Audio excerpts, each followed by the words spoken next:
আসসালামু আলাইকুম আপু। আপু আমি না তোমাদের কাছ থেকে এগুলো আশা করি নাই। হ্যাঁ, আমাকে যখন ফার্স্ট অফ অল তোমরা প্রশ্ন করেছো তখন আমি ঘাবড়ে গিয়েছিলাম। নেক্সটে যেই প্রশ্নগুলো করেছো আমি না এক ধাপে ধাপে প্রশ্নের অ্যান্সারগুলো দিয়েছি, ঠিক আছে? তোমরা সেই ভিডিওটা আপলোড করো না, তোমাদের সাথে কিন্তু আমি 1 ঘন্টার উপরে কথা বলেছি। ওকে, তোমরা সেই জায়গায় কি করলো, 14 মিনিটের ভিডিও আপলোড করছো, তাও একটা খারাপ একটা ভিডিও। এখন তোমাদের নাগরিক নাগরিক চ্যানেল কি হবে এবার চিন্তা করো। দেখো আমি কি করি এবার, দেখবা খালি শুধু। কাজটা তোমরা মোটেও ঠিক করো নাই। তুমি একটা মেয়ে মানুষ, আমি একটা মেয়ে মানুষ। হ্যাঁ, আমার লাইফটা তেমন হলো হেল হয়েছে, এমন হলো শেষ হয়েছে।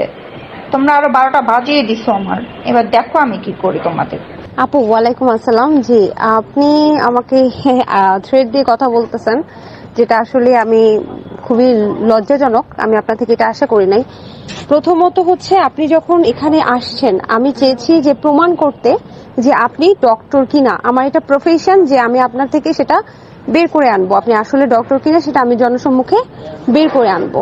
সো আমি বলেছি প্রথমেই যে আপু কোয়েশ্চেন গুলো কিন্তু আপনাকে ফেস করতে হবে, because you are a doctor, so আপনাকে প্রুফ করতে হবে। সো এই কোয়েশ্চেন গুলো অবশ্যই আমার থাকার কথা, রাইট? সো এটা আমি আপনাকে আগেই বলে রাখছি। আর এটা তো পুরোটা না, আপনার পুরো অংশটা আপনি যেগুলো বলেছেন সেগুলো পুরো অংশটা তো আবার আসবে।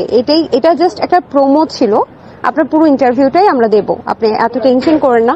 কিন্তু আপনি আপনার কথার উত্তরের জন্য আমাকে কেন বা আমাদের নাগরিক টিভিকে কেন মানে বলতেছেন যে আমরা দেখব এই সেই?